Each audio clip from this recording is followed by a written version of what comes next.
Hey guys, Ben Labadie here, and I'm with Ward 5 Councillor and candidate for re-election, Carmen McGregor. Thank you for Thanks, Ben. Thanks for having me on. And we're going to be talking about a lot of stuff. If you don't know, Ward 5 is Wallaceburg area. So thanks for coming on. I don't know, we're having a couple issues here. We've been having technical issues, so if we have more, just bear with us. We might restart the thing if something happens.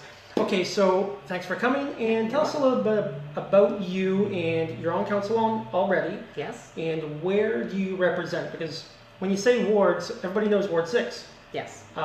You know, as people see, I put Ward 5 and then put Wallaceburg, right? So people know. So can you tell us a little bit about your time on council? My ward is Ward 5, Wallaceburg, and it's actually the town limits of Wallaceburg.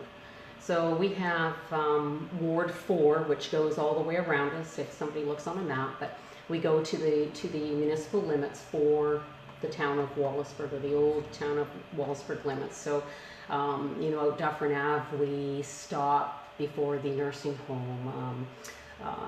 McNaughton Ave, Murray, it would be at Baseline Road. Okay. So, you know, you get that kind of idea. So it is simply the town of Wallaceburg. Awesome. Yeah. Okay, and how long you've been on council for 4 years? But yes. You were a trustee. Yes, school board trustee Okay. for 11 years, so that was 3 terms. My first term was a 3-year, and then they changed it to the 4, so 2 4-year terms there, which I really enjoyed. I really liked school board, and it was a really good learning ground for me when I decided to run for council. Awesome. Okay, so hey guys, if you're watching, hit the share button, hit the like button, ask questions. Hi Martha, Bill Sr., Jim and Jan, and Ryan Jackson. How you guys doing? Again, most people are going to be watching this on the replay because it's the time of day, it's 4 o'clock, and don't be scared to throw your comments or questions or opinions down, and you'll be able to get back to them by just typing them back at you. So we're going to talk a little bit Wallaceburg stuff.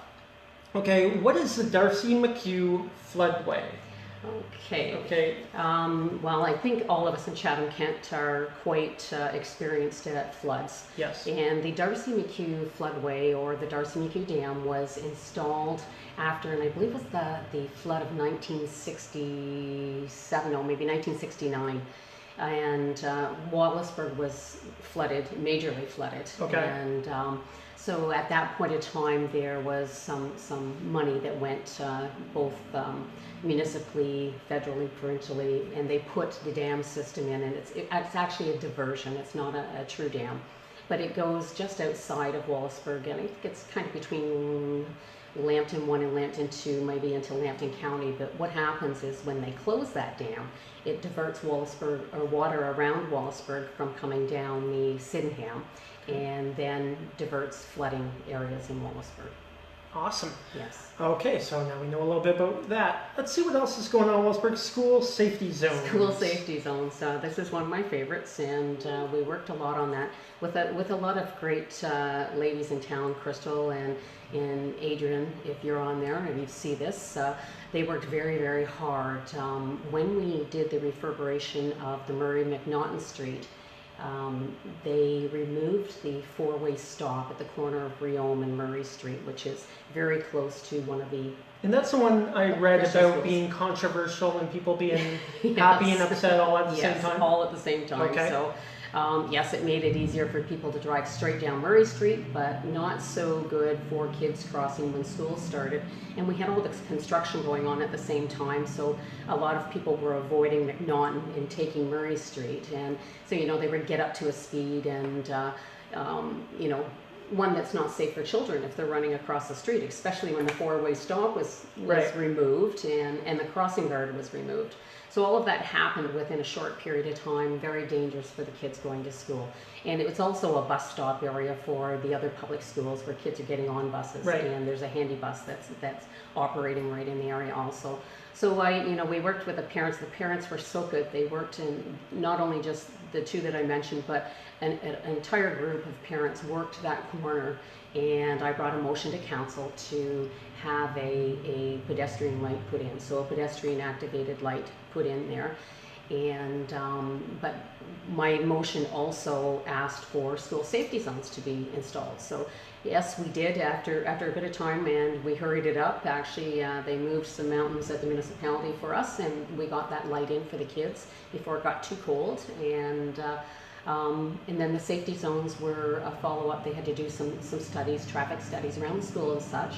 And so they've done that, and they brought the report back in June that the school safety zones will be started to be installed, many of them before September. And the school safety zone is reducing speed limits? Reducing the speed. So there'll be new signage that will go up, and it will, you know how sometimes you see the bright alerts, new sign, or it'll say new speed limit, I'm guessing. School safety zone, so to and from the schools on the busy streets, and it will reduce the speed limit down to 40. And I don't know if this is fully going to happen. We had some discussion about, doubling fines within in those lower amounts. I'm not sure where we're at on that, if that is going to be implemented at the same time or something that we'll be taking forward, seeing how this works first. Awesome. Yeah. Okay, so hi Jamie, how are you? And we got Jim and Jan. Carmen, could you tell me more about suspending council to vote for pertinent or emergency issues? What is the criteria for this? And this goes back to the decision at our last meeting for we suspended the rules to take on that motion to be able to get money for the concert band, which is all good. It's a very, very great group and a well-deserving group, and they've been receiving money for a long time. The problem, and I voted against the 2/3 motion to get that on the floor, because typically in your rules of order, the 2/3 motion is to be used for situations that can't be dealt with between council meetings. Because the right of a motion is to be able to give the communities time to talk about it and maybe find solutions, and also have the opportunity to contact their councillors or come to council and make a delegation.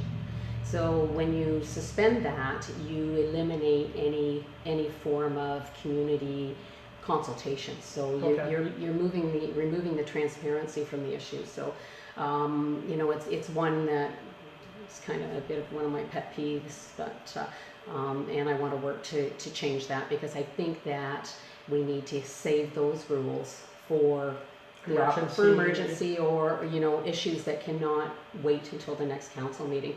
In that situation, I don't, like I said, I think it's a really great group. We have a lot of concert bands in all of our communities, and they're all do wonderful work. But I don't think at this point of the season it would have made one bit of difference if it went through on our last meeting on August 14th, or whether it was going to come on September 10th. So just thinking off the top of my head, and when I read this question, I didn't really fully understand it, but you've kind of explained it well. I've spoke often with Janet on this, and she's on the walls. When I think emergency issues, and then we get into concert band, what would have happened if you didn't have it that day? What would be the negative effect, negative impact? I think the worst thing that probably could have happened was they canceled 2 concerts. Okay. That might have been the worst, but I know they're a great group of guys, and I'm quite sure they could have pulled off the next couple of concerts and waited for our next council meeting to. So it's probably important and hopeful and everything, but emergency-wise, probably wasn't. And what a lot of people don't understand, and I'm sure that if you start to talk to some of the councillors and you're talking to the incumbent councillors in the other areas, that it's difficult because there's so many great groups that applied for the grant, and so it makes it difficult when we just turn around where this group didn't apply, and there's other groups that filled out a 25-page contract. Now, are you going to get a lot of negative blast from them? I don't know. I know I got a lot of negative blasts right after the council meeting. So and only because it passed and they received the money. So so I don't know if I might get negative. Like I said, I think they're a great group. I think they're a deserving group, but I think there's, we have rules and stuff in place to deal with things in a right manner. And because, today we push that through, well, maybe tomorrow it's something totally different. That like a Great Ontario Marathon Trail could be an emergency. I think, well, case, that could that be? Yes, it very much could be. Awesome. So. Okay, so we got Scott Tate here. As a retired elementary school administrator, I know all too well that the school safety zone is meaningless without police enforcement. My school has a safety zone and a set of stoplights, but I have, let's see here, safety zone, a set of stoplights, but I've pulled more than one student off the road when parents and residents were speeding. Have you requested additional police support in that area? Yes, and we have actually talked about that, and that is going to have to be a part to make this work. We all know that, if you don't have the police enforcement and the, that's why we talked a little bit about, should we have a double fine in those Right. areas, a double the amount of fine in those Or even limited more areas. of a presence at the start. Exactly, at the start, and while this becomes initiated, and hopefully this fall they would, and might take some reminders and different things like that. But hopefully we have a good police presence out in those areas when school starts for the kids to get going. I think it's kind of like it's even like those lights or different areas when people become accustomed to them. Yeah. They work very effectively. I've been in Calgary where my sister lives, and she has a school safety zone area, and everybody just literally slows and stops down. Yeah. And we just need to take a bit more time and realize that there's kids in the area. Yep. And let's say hi to some people. We got Karen, hi Carmen and Ben Labadie, Hey, Bill Karen. Carney, and Sue. Okay, I also noticed more signs that read and post each vehicle's speed to make drivers aware of their own speed so as they drive by. Is this a proven or best practice when introducing a new speed change? Okay, so he's talking about when you're coming, and that always slows me down, but I don't It speed, does, and not that I yes. ever speed, but when you're on the highway and you're approaching the construction zone, it says your speed is this, and you're like, well, okay. Make I sure you think can- they work wonderfully, and I'm not sure how many units we have, but we do transfer them around the municipality and put them into areas where we're having problems. Okay. And like you said, I think they do work just in sense. I do the same thing as soon as I see it. Like Not that you speed either. No. Well, certainly not as much that they're going to pull me over, Ben. You never know. You never know. You just never know. So, but yes, they are effective when you use them in those areas. Awesome. Hope that was good for you, Jamie. Okay, so we're going to talk about the sportsplex here, and a multi-sportsplex for all municipality of Chatham-Kent. And at the same time, Wallaceburg has just done some renovations Yes, to, or is in the process of everything, doing renovations to their arena. Yes, and our arena. Yeah. Our arena is going to, it'll be over 2 million. There's 2 million in the funding that we have, but I know just through some of the other life cycle stuff and by the project, it'll probably finish a little more than that. But yes, some new dressing rooms, some handicap washroom, an elevator, and some minor arrangements and changes in the upper floor so that we can make it wheelchair accessible in a warmer area, and the canteens being moved around. It's gonna be opened up. It's gonna look really good when they're finished. Awesome. I used to, I played 1 year with the Wallaceburg Lakers. Oh, did you really? Yes, I did, way long time ago. Yeah. So what do you think about a multi-sportsplex for Chatham-Kent? That would include like a twin pad arena, but not be limited to hockey. Yep. Other sports like basketball, volleyball, swimming, and possibly an indoor soccer facility that could also do flag football and other activities. What do you think about that from a Ward 5 perspective? Ward 5 perspective, I think it's great. I know this is where I might get some some feedback from our local community members. We do have 2 arenas in Chatham, as you well know, that are in bad shape. When this came to council not that long ago, and it's now will come back to the next council, we were looking more at either the 2 or the twin pad or the 4 pad, doing a sportsplex. And I was very much in favor of the twin pad. I'm not sure where I'm at. I would want to see numbers as to the viability, and as I would with a sportsplex. But I think that we need one within our community. But I think we also need to correct our transportation issues so that it's better, so it's well utilized by all of our youth. And so I know then that transportation is a totally other issue, but Sportsplex bus. Yep.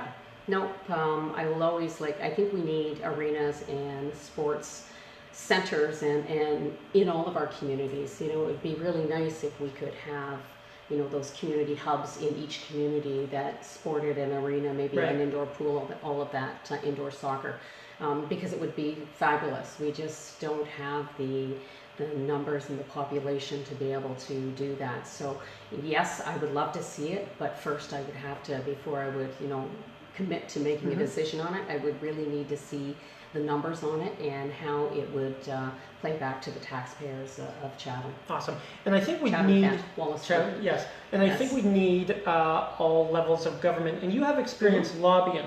A little bit, yeah. You know, a little bit for public health, I believe. Yes. Okay, so tell us a little bit about that, and maybe use that skill to grab us some money from all those other levels of government. And you have to, there is a technique to it.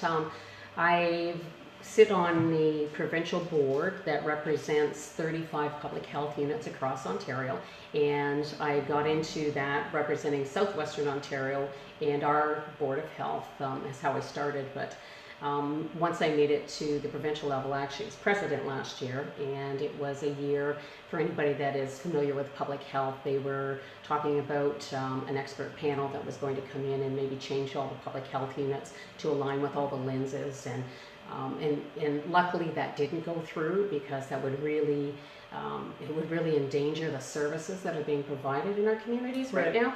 So that position and being on that association, that's basically what we do. We represent the health units across the province, and we look at what's going on, what needs to be done, and then we lobby the province.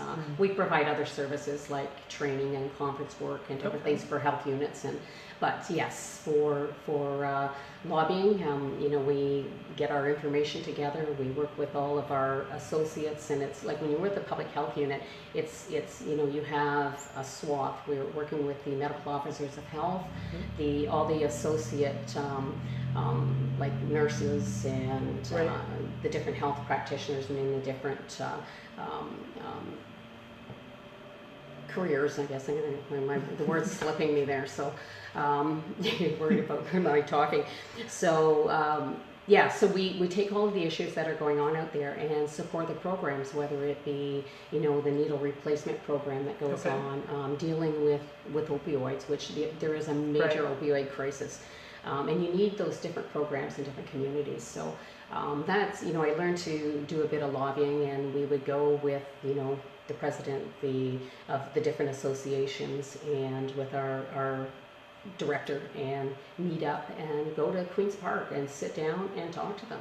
And actually I have, and if they are sharing it, it's going out at AMO this week, but we have come up with a paper that talks all about all the different major public health issues, and to go to all the candidates, to go for them to understand the need for public health. So, or they can just watch you and learn from you. Well, they can, yes. I could talk about it all day long. So, well, we got Bill Carney here. He has a good point here. Would the athletic complex not contribute to the public health of Chatham-Kent? It most definitely would, Bill.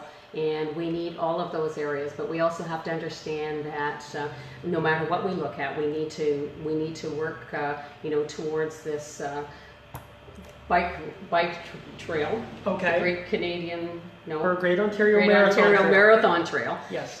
Whether it be our trails, whether it be bike lanes in our cities and access for proper bike riding, whether it be a sports complex, because, you know, we'll have younger ones maybe that are in the sports complex and you know, more your age, that are going to be using and utilizing, say, soccer fields and the ice hockey and such like that. But you get a little more into my age, Ben, and, you know, I'm going to be more into bike riding and being on a trail and going to a fitness class. How old do you think I am? I think I'm younger than I really am. This is good.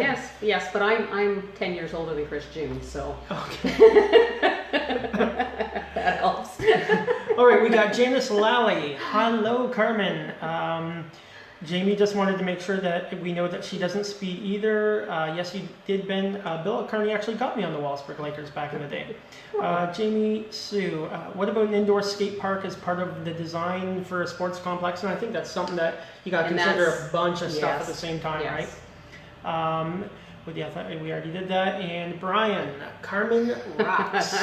Okay. Hey, bro, that's my brother. So, one cool thing that we were talking about, and what I think is great, and what I think a lot of people right now think will be a great idea, is you actually brought a motion to council for streaming live council meetings. Yes, it did. Yes, it On did. Facebook specifically and social media. And it changed. Well, that's where we ended up, was on Right.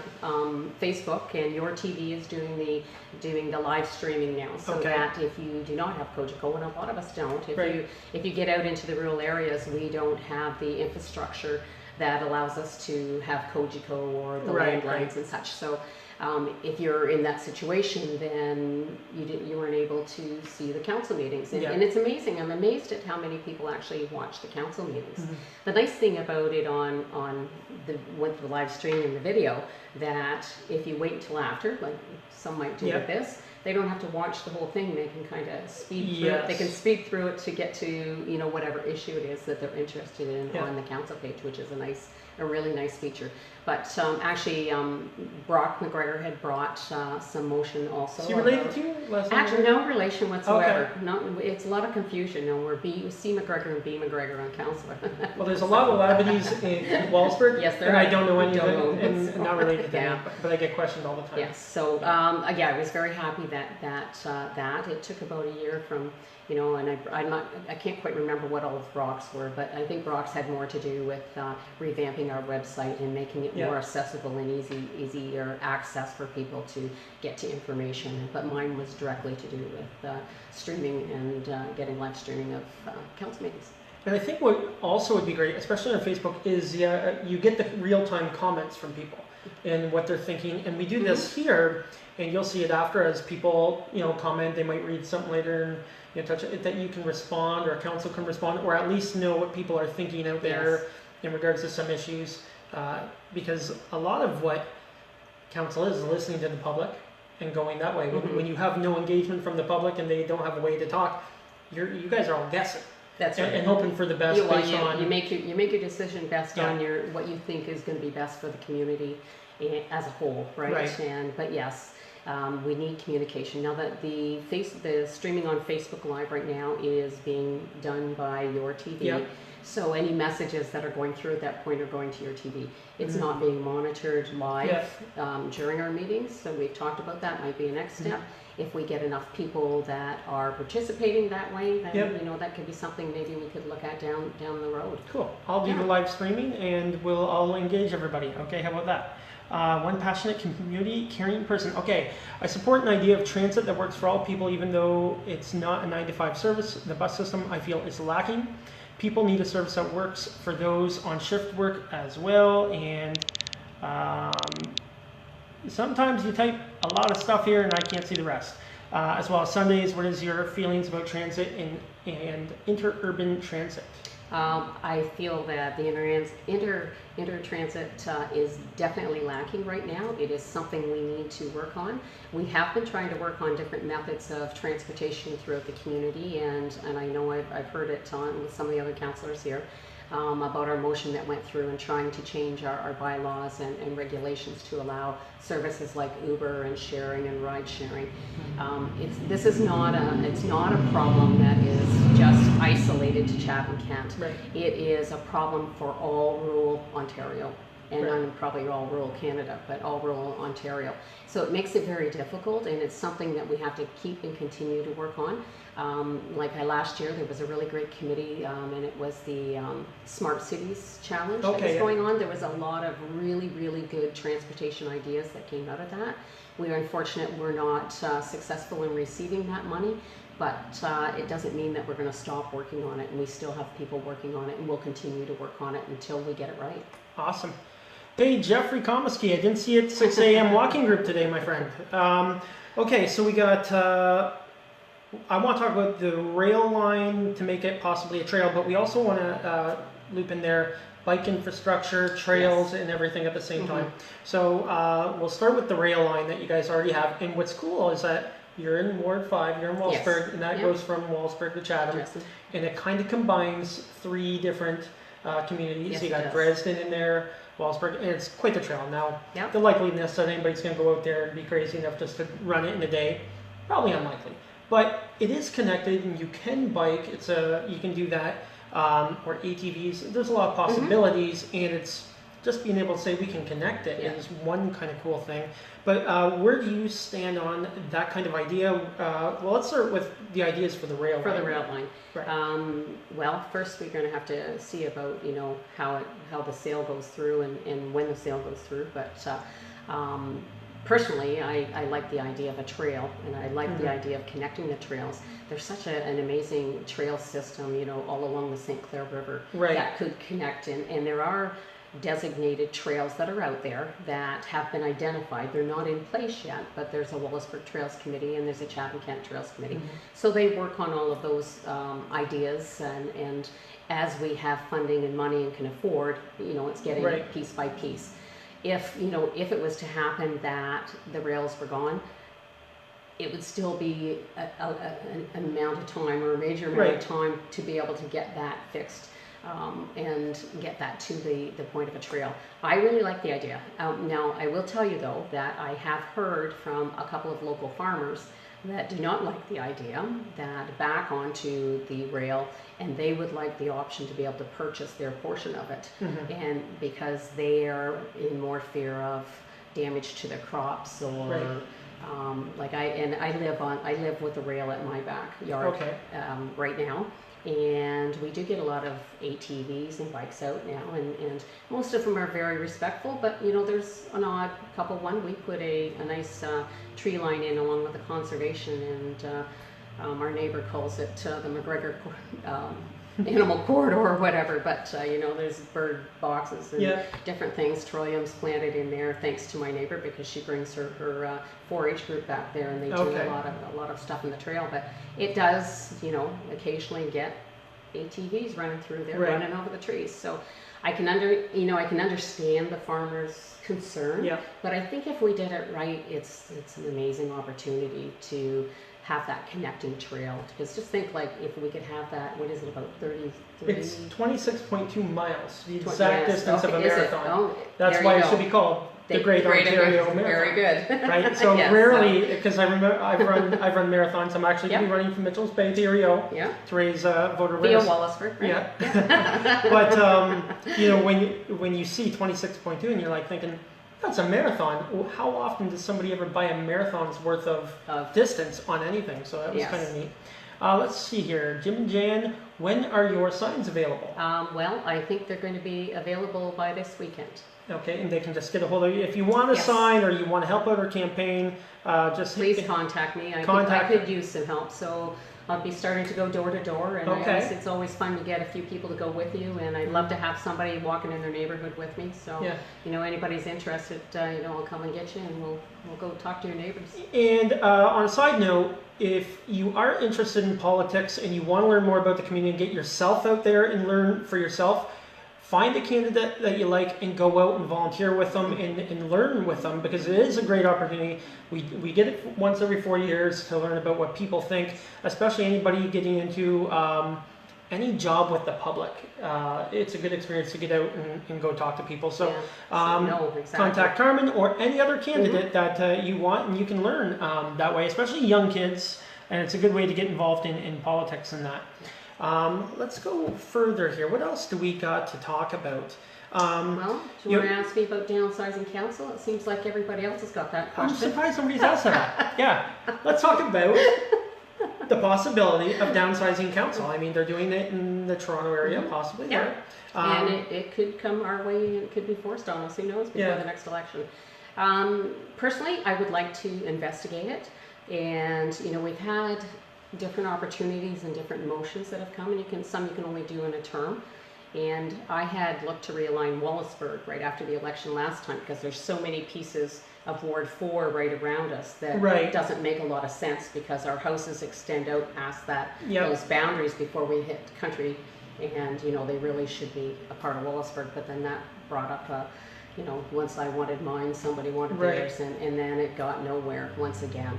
Councillor Solomon brought up a motion just not that long ago that failed, and I voted against it actually, and I'll tell you why. It's because he brought it in such a short period of time. So here I'm talking about the 2/3 on one side, but this one was brought with too short of time that he brought it up, and it had to be passed by the next Monday.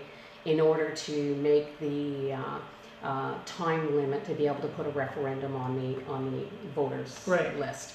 And to me, you know, that is definitely an issue that we need transparency and we need community consultation to take place. Because if you just put it on the referendum, people are not going to understand the effects of what it's going to do by changing or downsizing. And that referendum didn't initiate changing boundaries. It was simply about downsizing council and councillors.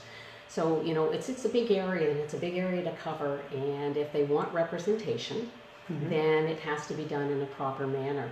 You know, there was a really good study, and I think Chip Gordon, a councillor from Wallaceburg, led one a number of years ago, long before I was on council. And it had almost like a pie shape coming out, which made a lot of sense to me. So each ward would have part of Chatham in it, Chatham.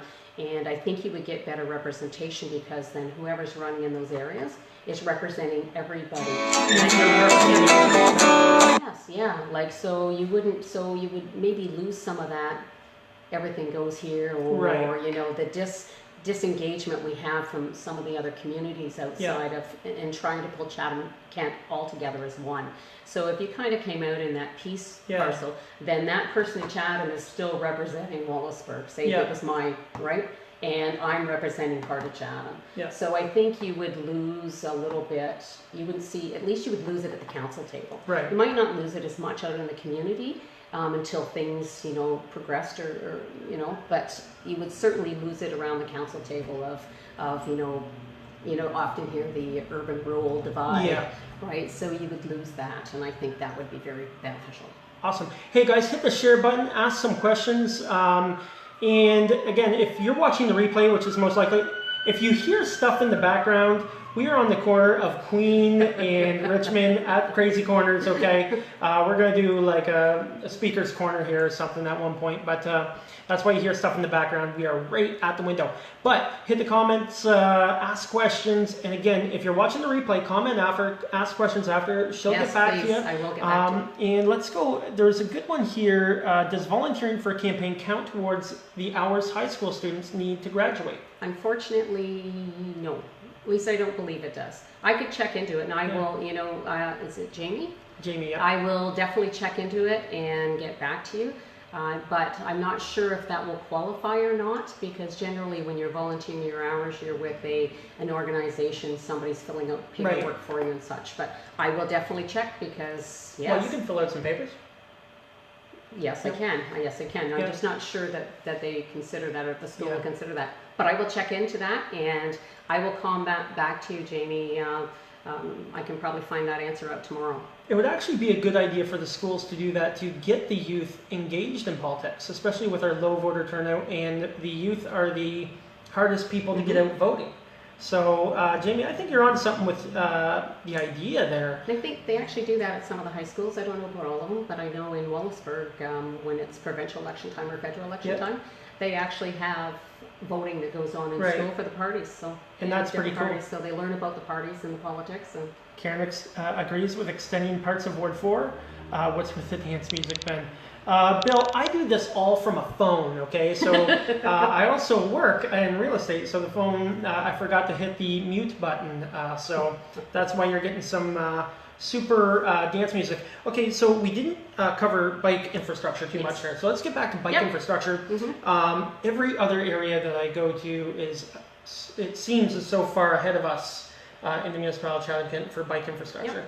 And I even see in Chatham, you know, what was it, LaCroix and Grand, I think, where there's no bike lanes. They just did a lot of work there, and it doesn't even look like there's room for it later. So where are we there, and how can we improve Chatham-Kent for bike infrastructure? Well, this again, we've had this conversation a number of times when we talk about trails around the table, about having a policy where we simply extend, if we're widening roads or redoing and working roads, that we widen them so that there is an actual side lane to be able to travel on those. And it works very, very well in a lot of areas to build that into the infrastructure. When we get through this conversation at council, we often hear from engineering that we can do anything with money if we have it. So, Got money, you can do a lot and of that stuff. generally it comes down to, unfortunately, in some of those scenarios, comes down to the dollar and being fiscally responsible and not having to overtax the community. Because if we started to do that, then again, I think a lot of people in it's the community cost. may feel overtaxed already. I know, and so to say that we're going to add another 1% on for the next 10 years so that we can do bike line infrastructure. Yeah. That you know how well that'll go over, right? You don't want to do that Right. one. You certainly don't want to be announcing that one right now before the election. Right, So- absolutely. Let's see here. So there's lots of work to be done. There is. Okay, what could we do to enhance the waterways throughout Chatham Kent? One thing I do love about Wellsburg, I do the Tin Man every year, and I supply the start-finish line. We go to the school, and they got the pool and that. So I do the Tin Man, and I always love it. Then I go to the Black Goose, and I sit out nice? on the back deck, and I just love sitting right there in the water. Yeah. Chatham, we have water, but we don't have any real spot to sit there, have a beer, which I like to do, and enjoy the waterway. And I like that walkway. Is that still in service? Yes, that walkway? yes, the walking bridge is still there. That is the coolest thing. I like just looking at it and talking about it.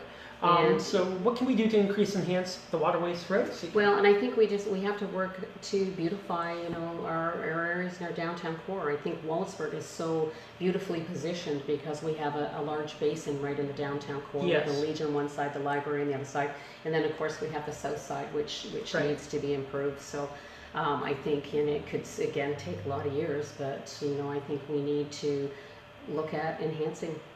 Awesome. And enhancing that area And and beautification. encouraging, like it would be really nice to have something that had some docks and maybe a gas pump down there, because then it would make it a lot easier for boaters. And Right. I think as a municipality, when they come into town, we have hookups and different things, but it's not always boater friendly because you have to go here or there to get a key to the washroom, and it just makes it difficult. And if you're a boater and you want to be out there, you certainly want to make sure that you're going to have the facilities that you need when you get to a community, and I think we could do better on that.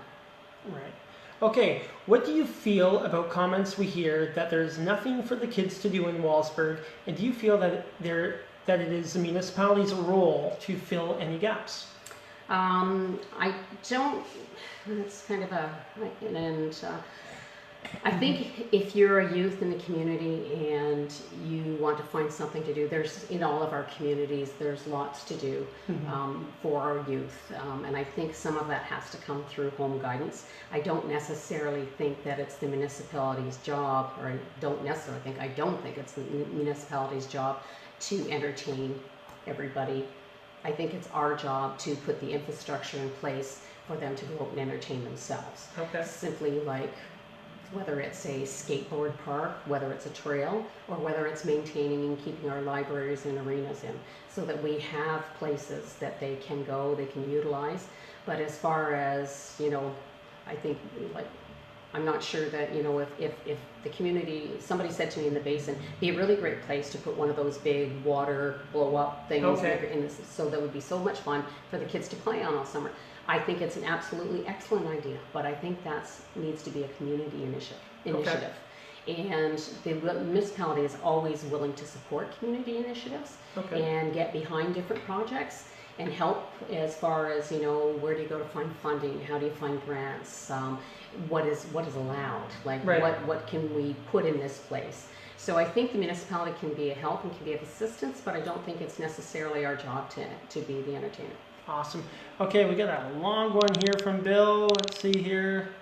I believe there is a portion of council that does not fully support bike lanes. A couple years ago, McNaughton West was redone. An engineering plan to put in bike lanes and remove parking. Council voted that down. Okay, so I will tell you that I remember that, but that also happened before I was on council. And we haven't had a lot of discussion that has come back to council about bike infrastructure, which kind of surprises me, other than utilizing trails and roadsides and such like that.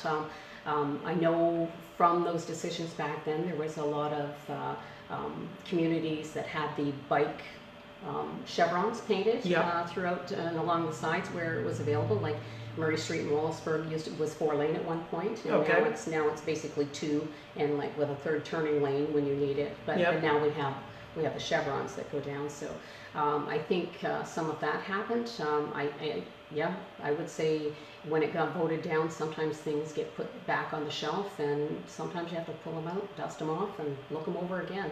And you know, the thing I hate the most when we get something out and we start to look at something is when somebody says, well, we already tried to do that. Well, you know what, even if we tried to do it back then, doesn't mean that we can't make it work now. Yeah, everything And changes. everything changes, and I think that if there's enough interest in the community and they want that looked at again, then, you know, there's nothing that works better than council, and I will say this, there's nothing that works better than council than making some noise and talking to councillors. Yes. So, Well, these people right here Yes. are making some noise. I'm making noise with the Great Ontario Marathon Trail. What are you most proud of with your time on council? Any projects that that was great? I think there's, you know, I don't know that I can even put a finger on any particular one. You know, I'm really proud of some of the things that I accomplished, but there's so many things that, you know, we accomplished together. You know, I worked so well with Councillor Wesley, and we did a great job in Wallaceburg. And sometimes that means stepping out of your council role. So like where he and I, you know, attended the hospital meetings and helped with SOS. He and I were kind of council representatives there. And that direction changed, and really great things are happening with our hospital. And we were really afraid that we were going to lose that hospital. And by doing that extra community work, you know, it worked out really well. Also, you know, it was the same thing with our water treatment plant, Jeff and I, and that was when I first got on council. I think I was even looking at the first signs when I was running for council, when they were talking about closing the water treatment plant. And I'm so happy that we worked and we really strived. So I guess that's one I'm really proud of, because now Chatham-Kent still has 2 water intakes, which I think is very important. Like all the water comes from Erio, and to me, I felt we were landlocking ourselves if we only had one access, because you never know if there's going to be an emergency at different sides. And you know, between our 2 access, we have Detroit and a lot of industry up that way. So to me, I feel much more comfortable knowing that we have 2 intakes in Chatham-Kent to supply our water system. Well, water is very important. I've Yeah. got some right here. Archer and Griffin say vote McGregor. Okay, let's go. We got another one here. Do you feel that culture is an economic driver in a community, and how can we get the municipality to decide if they are in or out of the culture game? That's a tough one. Yes, it is. And, you know, I think that how I feel about culture, I think it's definitely a necessity in all of our communities, because otherwise, you know, if you don't have your different cultural activities going on, then you do lose ways of people finding entertainment for themselves. And also you lose a rich portion of cultural and history that we need to share with each other. And so we become more accepting of, you know, different people and different types of culture. So I think that, you know, everyone that works in the municipality and the departments that work in culture would like to be more in the game and would like to be doing more. There was a wonderful document, and Karen was a part of that I think I had to read and pass our very first council meeting. It was like 140 or 50 pages or something. It was huge. I think it was my very first meeting, and I got to make a decision on this major document coming in. So they have to plan, and they have to plan in place, but it's not always easy to fulfill, again, because when we're spreading out our tax dollars, the infrastructure of the municipality is so huge, and you know, you sit down and you to be responsible about using people's tax dollars, and you know, it's not just potholes, it's not, you know, it's arenas, it's libraries, it's roads, it's bridges, it's culverts, which we have, by the way, more than anybody in probably Canada. We have over 800 bridges and over 16,000 culverts. We have over I sit on the 800 bridges? infrastructure committee, so yes, over 800 bridges in Chatham-Kent, and we have a population density of about 47, right? Where, I mean, if you go to someplace like Windsor, they have 8 bridges and a population density of 1,700. Right. So, you know, but they really cost a lot of money for us, and again, we try to spread things out to try and cover bits and pieces of all, but it's not always easy to do it. I'm sure everybody will continue to strive. And Karen says it was Yeah. 200 pages. Fact check, okay. Yes, fact check. Thank you, Karen. So, but yes, something we definitely need, and it needs to be in all of our communities. We can't just put it in one community and expect that it's going to work for everybody. It has to be in all of our communities. Awesome. Okay, get your last questions in. We're going to wrap this up here quickly. And what's been your greatest challenge? I mean, as a counselor, a lot of people that are running for council who've never been on council before don't understand. So you get hit with probably a million different questions and concerns, and some of them are, wow, I didn't know that was a concern. What's kind of been your craziest kind of challenge, I guess, that people would not normally think that Not you normally would think have of. to deal with? I think that, and this is going to sound funny, but property standards. We have, and I've got a motion out to get a report on that one right now. We have property standards in place, but you have derelict properties that either, they have hoarding situations where things are all out in the grass and all over the place, or they abandon their property, they don't cut the grass, and people have to live next door to this, and they have to continually call in. And I think we have some chronic users of our grass cutting system. Yep. So I want the property standards looked at to we have to do something with the way we're charging them, or people shouldn't be relying on us for their spring cleanup or for grass cutting every 2 weeks. And I know that that's probably been one of my pet peeves. And but overall, I think that and there's a lot of new people running for council, and I haven't heard this yet from anybody, but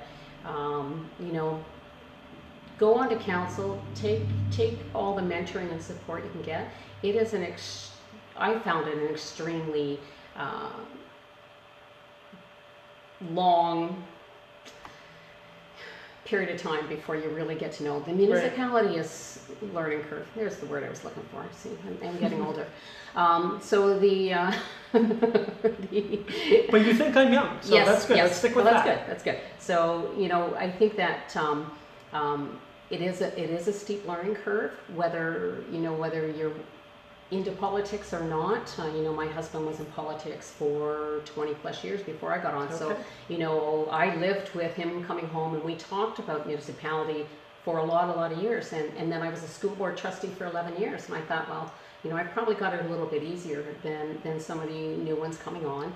And I would just say it's a really steep learning curve. So take any mentoring that you can get from fellow counselors, and obviously there'll be some orientation and that kind of stuff. So I would say that. And the other thing I would like to say, are we getting close to when we having to be done here? Because the other thing I would like to say is that... You get all the time you want. Oh, okay, good. Oh, boy. What time is it? Well, I do have to go show a house shortly. Okay, no, just joking. But I really hope that I get back in would be number one. I would ask that, please, if you're watching and if you're from Wallaceburg, please go out and vote, and please vote Carmen McGregor. And secondly, I would hope that I get back in and that I get to work with somebody that is as Wallaceburg and as community minded as Jeff was. Awesome. And that we can work together, and Wallaceburg can be our number one, and Chatham, Kent will never be left out, and that we make really good decisions together. Oh, that's a good one. Yeah. Nancy Labadie, what do you wish more people knew about Chatham, Kent, outsiders, and even those who live here? I would say the amazing things that we have within Chatham, Kent. It doesn't matter whether you go to Blenheim, whether you go to Erio, whether you're in Wallaceburg, Mitchell's Bay, Dresden. There is so much in this community. Mm-hmm. There is so much to see, and what I would really love to see come out of our tourism would be to have a challenge go like you with phone going live. That somebody decide that we have a challenge. You have a week or you have 2 weeks, and you vacation in Chatham, Kent, and you go from site to site and get some great videos, because I think it would be an awesome idea just to show off and showcase. And we're getting some really good opportunities with the Pinty Curling coming up. We're going to be on national TV, and now they've just announced the hockey night that we're going to have here. And again, we're going to be focused on on national TV. I think I heard Ron McLean and Yes. others coming to town. I'm not really big in sports or understanding that. I like curling, but curling and golf. But so I think that we have some really good opportunities there, and so it would be to showcase the places that you can visit and travel in your off time. Now, back to the idea. I did buy the domain name. I'm going to check if I still have it called Seacation. Okay, Really? That's so you got cool. Seacation, Yes, yeah. and I thought that was kind of neat. And sometimes I just have an idea That's go through my okay, head, and I go out and buy the name and that. But yeah, I think Seacation would maybe be an idea that you could run with. Yes. All right. Well, just because of day trips, you could stay at home, save the cost of going out if you're local. Yeah. But then if you're not local, you would have a guide to. Yeah. Guide And you know what? Nancy lives in North Buxton. I know Nancy. And I took my seniors group from the Active Lifestyle Center for a field trip out there, and they range from anywhere from 55 to 85. And then there's me, and we've all been in Chatham-Kent for so long, but none of us have been out there. It's so rich in history, and you think of all the other areas of Chatham-Kent that we don't explore, or we haven't explored because it's right there. It's kind of crazy. It's just recently out there for a function, and it was just wonderful. We toured the museum and went through there, and it had been years also since I've been out there. But yes, that's just another fine example of the amazing, rich history that we have here in Chatham-Kent that we could be really using as a tourist drive. Mike Werchelaz, I don't know if I said that right. Mike. Hi Carmen, just letting you know I'm watching, and as a former resident and friend, you have my support.